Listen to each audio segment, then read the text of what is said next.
ఓం మహాగణాధిపతయే నమః. ఓం గురుభ్యో నమః. ఓం శ్రీమాత్రే నమః. అరుణాం కరుణాతరంగితాక్షీం ధృతపాశాంకుశపుష్పబాణచాపాం అనిమాదిభిరావృతాం మయూకైః అహమిత్యేవ విభావయే భవానీ. శ్రీమాత్రే నమః. ప్రేక్షకులకి ఆ లలితాంబిక అమ్మవారి యొక్క అనుగ్రహం పరిపూర్ణంగా కలగాలని మనస్ఫూర్తిగా కోరుకుంటూ మనం ఈరోజు ప్రాపర్టీ విషయం, అంటే ఒక జాతకుడు తను స్వయంగా సంపాదించుకునే ప్రాపర్టీ యోగం ఎలా ఉంది, అసలు ఏ గ్రహాలు బలపడాలి స్వయంగా సంపాదించుకోవాలంటే.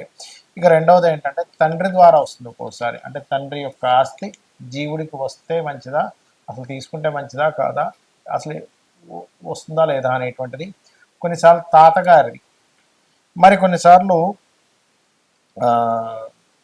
తల్లి యొక్క తండ్రిది, లేదా తండ్రి యొక్క తండ్రి తాత విషయంలో చూసుకుంటే. అదేవిధంగా ఒక్కోసారి అన్నయ్య నుంచి కానీ అలా కూడా వస్తూ ఉంటాయి. కొంతమందికి ఇద్దరు కలిసి ఏదైనా వ్యాపారం చేశారు, అప్పుడు అతను వ్యాపార లాభాలు వచ్చాయని, ఇంకోటి ఏదైనా కారణాలు కొంతమంది ఇష్టంతో ఇస్తూ ఉంటారు.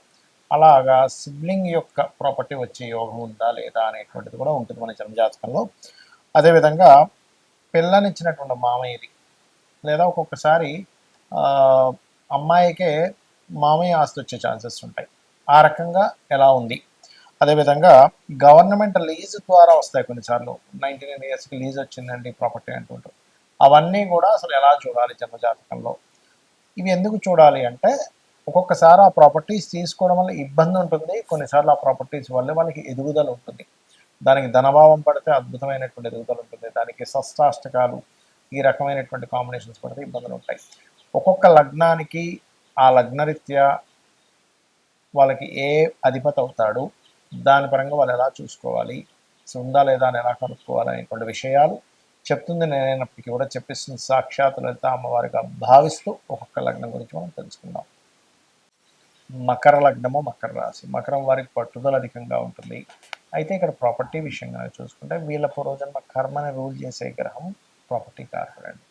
అంటే వీళ్ళకి కనుక ప్రాపర్టీ స్థానాధిపతి పాడయ్యాడు అంటే, నాలుగో అధిపతి కుజుడు పాడయ్యాడు, నాలుగో పోర్ట్ఫోలియో ఇచ్చినటువంటి గ్రహం పాడైతే వీళ్ళకి ఎడ్యుకేషన్ విషయంలోని ప్రాపర్టీస్ విషయంలో వీళ్ళ పేరు మీద ఉండకూడదు. ఇది పర్టికులర్గా గుర్తుపెట్టుకోండి. ఉంటే అక్కడి నుంచి వీళ్ళకి హెల్త్ ఇష్యూస్ కానీ, రోగాలు కానీ, అంటే ప్రాబ్లమ్స్ కానీ ఎక్కువ అవుతూ ఉంటాయి. కాబట్టి ఫోర్త్ పోర్ట్ఫోలియో వచ్చిన గ్రహం ఎలా ఉంది, కుజుడు ఎలా ఉన్నాడో చూడాలి మీరు స్వయంగా సంపాదించుకొని కొనుక్కునేటప్పుడు. అలా కాదండి తండ్రి నుంచి ఏదైనా ప్రాపర్టీ నాకు వస్తుందా అన్నప్పుడు, ఇక్కడ గురుగ్రహం బాగుంది, 12వ పోర్ట్ఫోలియో బాగుంది, ఖచ్చితంగా వస్తుంది. తాతగారి నుంచి వస్తుందా అన్నప్పుడు అష్టమాధిపతి రవి, ఒక్కోసారి రవి కొన్ని లిటిగేషన్స్లో తాతగారు ఆస్తి లిటిగేషన్స్లో ఉంది అని చెప్తూ ఉంటాం. ఆ రకంగా అప్పుడు దానికి ఏం రెమెడీ చేసుకోవాలి జ్యోతిషాస్త్రం అంతా కూడా అంటే, సరే ఈ గ్రహం ద్వారా ఇది పాడైనప్పుడు మీరు ఏ రెమెడీ చేసుకోవాలి, ఏ రకంగా మీరు పరిహారం చేసుకుంటే బాగుంటుందని చెప్పేటువంటిది ఈ కాంబినేషన్స్ అనేవి. అలాగే ఒక్కొక్కసారి నానమ్మ అనుకోండి, నానమ్మ అనేటువంటిది ఏంటంటే 3వ స్థానం, అంటే మకర లగ్నం వారికి గురుగ్రహం బాగుంటే నానమ్మ యొక్క ఆస్తి మీకు చెందడం. అమ్మమ్మ అయితేనేమో 7వ స్థానాధిపతి, అంటే చంద్రుడు బాగుండడంతో అమ్మమ్మ యొక్క ఆస్తి. లేదా ఒక్కొక్కసారి మామయ్యల నుంచి ఉంటుంది, అంటే మీ మదర్కి మామయ్య మేనతల నుంచి మదర్కి, అంటే మీ యొక్క మదర్కి వాళ్ళ సిబ్లింగ్స్తో ఉండే ప్రాపర్టీస్ అప్పట్లో తీసుకోకుండా ఇప్పుడు మళ్ళీ ఇస్తా అన్నప్పుడు మీకు అది పర్టికులర్గా చూడవలసింది ఏమిటంటే 9వ స్థానం చూసుకోవాలి, మావయ్య నుంచి వచ్చేటువంటి ప్రాపర్టీ. అదేవిధంగా మీకు ఒకవేళ పిల్లనిచ్చినటువంటి లేదా అబ్బాయి ఏదైతే హస్బెండ్ యొక్క తండ్రి నుంచి ప్రాపర్టీ రావాలి, కొన్నిసార్లు కొన్ని కారణాల వల్ల వాళ్ళు గతించడం ఏదో జరిగినప్పుడు ఆ ప్రాపర్టీ మీ పిల్లలకు వస్తే బాగుంటుంది. అలాంటప్పుడు మీ పిల్లల జాతకాల్లో ఉండేటువంటి తాతయ్య ఆస్తి వచ్చే యోగం ఉందా లేదని వాళ్ళ జాతకాల్లో అష్టమ స్థానాన్ని చెక్ చేయాలి. అలాగే మీ యొక్క జాతకంలో కూడా పర్టికులర్గా 6వ స్థానాన్ని చెక్ చేయాలి. అప్పుడు ఖచ్చితంగా రావడం అనేటువంటిది జరుగుతుంది. అయితే ఇక్కడ ఏ గ్రహం అయితే పాడైందో ఆ గ్రహానికి సంబంధించిన జపం కానీ, దానము కానీ, ఆ దేవతారాధన కానీ చేసినట్లయితే మీకు ఆ ఇబ్బంది అనేటువంటిది తగ్గుతుంది.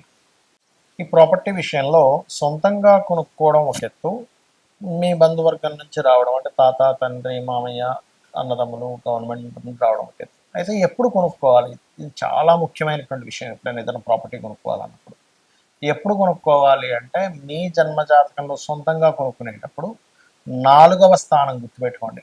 4వ స్థానము లేదా కుజుడు భూములు కొనుక్కోవాలన్నప్పుడు కుజుడి దగ్గర కానీ బుధుడి దగ్గర కానీ గుడ్ ట్రాన్సిట్ ఉండాలి. చాలామంది ఏమంటే మేము కొనుక్కున్నామండి కానీ చాలా ఇబ్బందులు పడ్డామంటారు. ఎందుకు కారణం ఏంటంటే 4వ స్థానానికి ఎక్కడా సరైన కనెక్టివిటీ లేదు. ఇది కేవలం మీరు కొనుక్కోవడానికి. మరి మీ తండ్రి నుంచి వస్తుంది. 12వ స్థానానికి సరైన గోచారం లేదా మహాదశలు బాగుండాలి. లేదా తాతగారు ఆస్తి తీసుకుంటున్నారు, అప్పుడేమిటి, అష్టమ స్థానం బాగుండాలి. ఆ టైంలో మీరు కొనుక్కునేటప్పుడు గోచారం బాగుండాలి. చాలామంది తాతగారు ఆస్తి తీసుకున్నామండి అమ్మేసామండి అంటారు, తండ్రి గారు ఆస్తి ఇచ్చారు కానీ అమ్మేసామంటారు. కారణం ఏమిటి అంటే ఆ యొక్క ప్రాపర్టీని ఇచ్చేటువంటి గ్రహాల యొక్క స్థితి గతులు సరిగ్గా లేవు అనేటువంటిది మనం అర్థం చేసుకోవాలి. ఇక అప్పుడు గోచారం బాగుంది, ఖచ్చితంగా తీసుకోవచ్చు. అయితే ఇందులో మీకు కనుక తాతగారు ఆస్తి కానీ తండ్రి గారు ఆస్తికి కానీ వచ్చిన తర్వాత ఇబ్బందులు ఉన్నాయన్నప్పుడు ఖచ్చితంగా మీరు ఆ ప్రాపర్టీని యాజ్ ఇట్ ఈస్గా అమ్మేసి ఇంకో ప్రాపర్టీ కొనుక్కోండి. యాజ్ ఇట్ ఈస్గా వాళ్ళు సంపాదించినటువంటి ఆ ప్రాపర్టీ ప్లేస్లో యాజ్ ఇట్ ఈస్గా మీరు ఉండకూడదు. లేదా రెంట్కి ఇచ్చేసి ఇప్పట్లో అమ్మలేమన్నప్పుడు దాన్ని రెంట్కి ఇచ్చేసి ఇంకో దగ్గర ఉండడమైనా మంచిది. ఇక అదేవిధంగా బాగోపోతే అమ్మేయాలని చెప్పాను.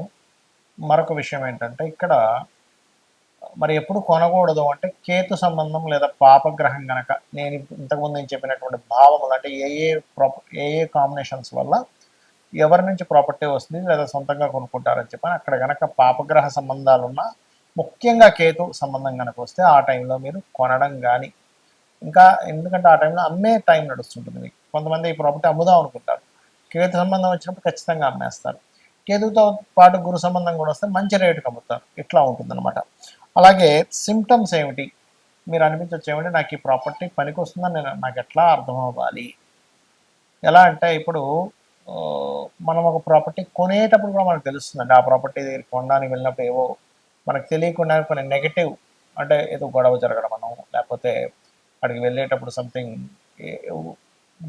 మన లైఫ్లో జరిగేటువంటి అనీజీనెస్లు కొన్ని జరుగుతూ ఉంటాయి. కారు ఆగిపోవడం మనం, రాంగ్ రూట్లో వెళ్ళిపోవడం మనం, అక్కడికి వెళ్ళాల్సిన ఇంకో దగ్గరికి వెళ్ళిపోవడం మనం రాంగ్గా చూపించి, లేకపోతే అప్పుడే దాని దుర్వార్తలు వినడం, ఇవన్నీ కూడా మీరు కొనేటప్పుడు ప్రకృతి మీకు అందించేటువంటి ఒక సిమ్టమ్ అనమాట. అంటే అదొక చెప్తూ ఉంటుంది ప్రకృతి మనకి ముందుగా సందేశాన్ని ఇస్తూ ఉంటుంది. మనకు సందేహం వస్తుంది ఆ టైంలో. అయితే ఇక్కడ మీరు ఇది మీరు ఓన్గా కొనుక్కునే విషయంలోని ఈ యొక్క ఇది తెలుస్తూ ఉంటుంది.